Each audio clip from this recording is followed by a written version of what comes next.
Good afternoon, Thomas. My name is Carolina Gilcapi. I'm the founder here of State Adventures, and I just saw your request for planning a trip to Peru this December over the holiday season, either before or after. So right away, I wanted to show you what we can do within a week, how beautifully we can plan this trip, including Lima, Sacred Valley, Machu Picchu, and Cusco, all in 7 nights.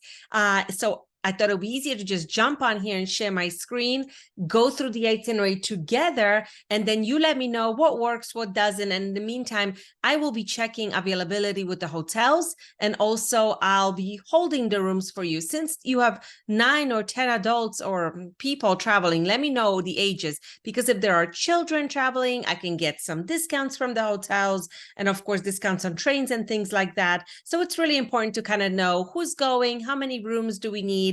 Right now, as the itinerary stands, I priced it based on 10 people, 2 people per room. Of course, that will change if you tell me that there's children and we need triples. So let's run through the itinerary. That way you get a good sense of what is possible. So I priced the trip based on the week before Christmas, and you will arrive home on December 24th, and you can start with your celebrations at home with your families.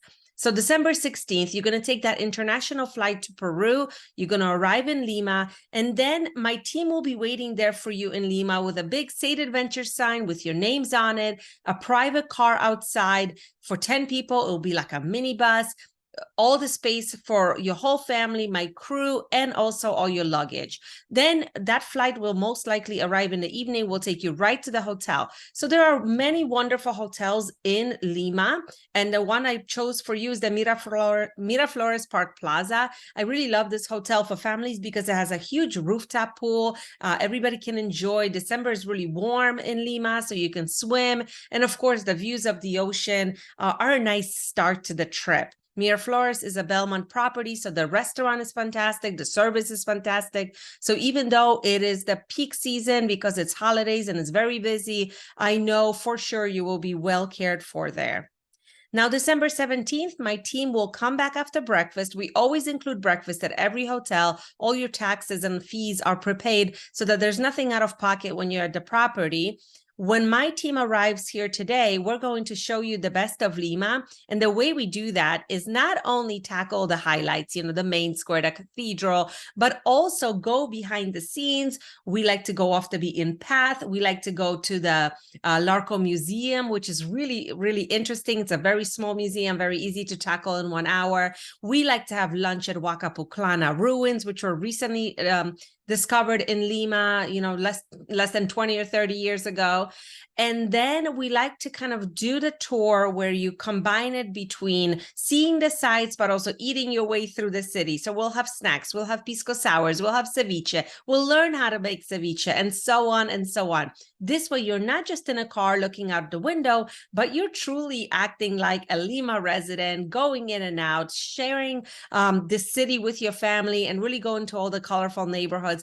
Fantastic way to see the city, eat your way through the city. And if you are still hungry in the evening, we can make you a reservation at one of the best restaurants in Peru. Remember, Lima is key for food. Maita is a great restaurant, so we'll have a car ready for you to go there. You can choose things off the menu or not at all. It's up to you.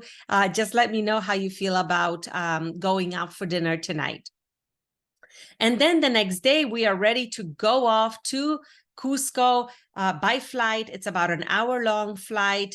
Once you arrive, you're in high altitude. So I will not take you to a Cusco hotel. We will go right to Sacred Valley. It's 2,000 feet lower, which really makes a difference when acclimating. Your family's going to feel a lot better. And so what we do on this day is we focus more on scenery and beautiful places that does not require a lot of walking. So we go to Moras Morai and Chinchero. So this is the salt laboratories stories of the Incas, the circuit carvings in the plains, also Inca laboratory. This is where they kind of messed around with different potatoes and all kinds of different science experiments that they did out there. And we will go to Chinchero, which is a really colorful village. So there's not a lot of walking involved today. It's more about photography. It's more about welcoming you to the Sacred Valley. And we will take you to Iskay Maras, which is a private home that's been redone into a restaurant, a farm-to-table experience. They only allow it by reservation only, and it is a beautiful meal, a true welcome to the Sacred Valley. And it also helps you acclimate, because we really choose the menu to help you build up, and acclimate in this climate. No alcohol, no heavy meats. The whole idea is to rest and, feel light, drink lots of water, lots of coca tea, and you'll be, ready for Machu Picchu and all the steps that those require.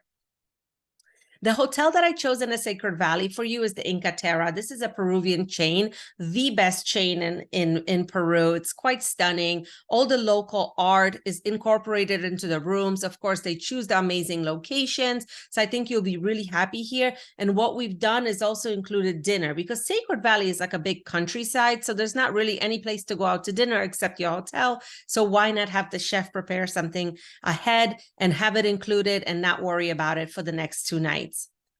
So on the December 19th, the same crew, those specialists at Sacred Valley, will come back and show you a little bit more of the valley. So we'll tackle Ollantaytambo, which is on everyone's bucket list. It's a village, it's a thriving village, but it also has the largest Inca complex. So there's lots of ruins and things to explore. And then we'll also go to Miss Minay. And Miss Minay is a community that we sponsor here at State Adventures. So every time we have clients visit Peru, we visit this community, and they kind of like embrace you for the afternoon, show you around. You'll meet a shaman, you'll see how they live, you'll learn all about the life in the Andes, which is a very hard life, but also super inspiring and colorful, and lots of music and laughter.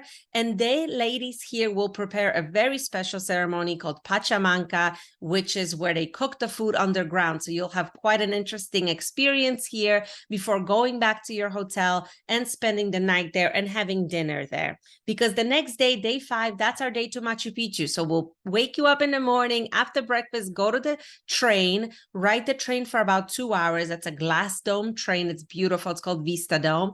And once you arrive, we do things a little bit different here. So instead of going to your hotel in Machu Picchu and checking in, what we do is have our guide meet you right at the train station with porters. So the porters will carry your bags to the hotel, check you in, and you don't have to do any of that. You're going straight to the ruins. So when people get off this train, there's chaos. There's like 500 people getting off the train.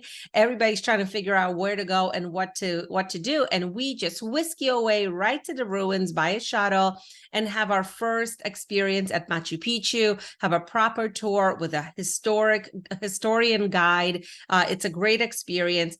And then we come back to the village, have lunch, check into the hotel. You can rest. It's beautiful. It's another Inca Terra property. They have acres and acres of land, orchid gardens, trails. So even though you're arriving there in the afternoon, you'll still have plenty of time to explore the property itself and have dinner there tonight. And then the next morning, we rise up again and we go up to the ruins at sunrise. So the whole idea here is to be here with less people, because only about I believe 700 people are allowed in the morning, as opposed to 3,000 in the afternoon. And here your group can split up and we can decide what everybody wants to do. So if we have hikers, we can hike up to Huayna Picchu, which is that big peak on top. And if we have people who just want to have a softer walk, there is Uchuy Picchu, which is a smaller mountain, much less strenuous. Or if people don't want to hike at all, they can visit the ruins again. So we can establish that and have our guides join or split up the group. So not a problem. But the whole idea is to come back in the morning, because the light is beautiful, much different in the afternoon, and it makes a huge difference. And then we'll have lunch before we board the train. And on this train, this is a treat for you, because it's not the same Vista Dome train. It's the Hiram Bingham train. Hiram Bingham is the man who discovered Machu Picchu, or at least put put it on a map for us. And the train was named after him. It's a Belmont experience, an Orient Express experience, white glove service, quite beautiful. Dinner will be served on board. It's a 3-hour ride. And you finally arrive in Cusco, fully acclimated, ready to hit the ground running for sure. But first, we're going to check into our hotel. This is the JW Marriott that just opened maybe 5 years ago. I was just inspecting it just last Thanksgiving. And I usually don't go for these big chains, but they have done such a beautiful job. They took an old convent and redid it into a hotel. And they have a gallery inside of all the artifacts that they found while rescuing this convent. So it's a great property. They have their own guides inside. They can take you on a little monk guided tour of the artifacts at night. They have ladies from an indigenous community that come in the morning while you have breakfast in the terrace. There's llamas running around. Lots of fun, especially if you have kids and we're visiting here. So then the following morning after breakfast, we want to show you a little bit of Cusco because it is the most beautiful city in Peru. So we're going to tackle the city. We're going to tackle some of the ruins outside. If anyone wants to ride horses, this is a good day to do that. We'll have a beautiful lunch. Of course, Cusco has fantastic restaurants. And we'll also have a little cocktail class because now that you're fully acclimated, if you enjoy mocktails or cocktails, we can do something like that because Cusco is known, for making the best pisco sours, or Peru, not Cusco itself, but just the whole country. And then tonight, we welcome you to the Chicha restaurant. It's one of the best in the city, and we'll have dinner reservations for you there. Our driver and our guide will take you, and it's kind of our farewell dinner before you fly home, because the 23rd, after breakfast, we'll take you back to the airport, and you can fly home. Now, it depends where you're coming from in the United States, because the flight might be an overnight flight. It might be a day flight. So I left that day empty. But if your flight is a night flight, then we still have the 23rd to kind of enjoy something. So if somebody wants to go to the Rainbow Mountain, or if we have anyone wanting to go on a shopping tour or anything at all, we have time to do that on the 23rd. So that is the trip. It is possible to do before Christmas. And of course, if you prefer to do it after New Year's, we can do that as well. I would just shift the dates and check availability. Here's a photo of one of the trains that you'll be riding. And then based on 10 in 5 rooms, it's $48.99 for this private luxury trip. Now, if we have 9 people, or if we need triple rooms, or if we need to incorporate children into the pricing, let me know, because that price will definitely come down, and I am more than happy to help you with that. So I am sending everything off to you. I look forward to your notes. Let's work together. I am in Florida on the East Coast, so I am available by phone, email, whatever works for you. Happy travels, and let's chat.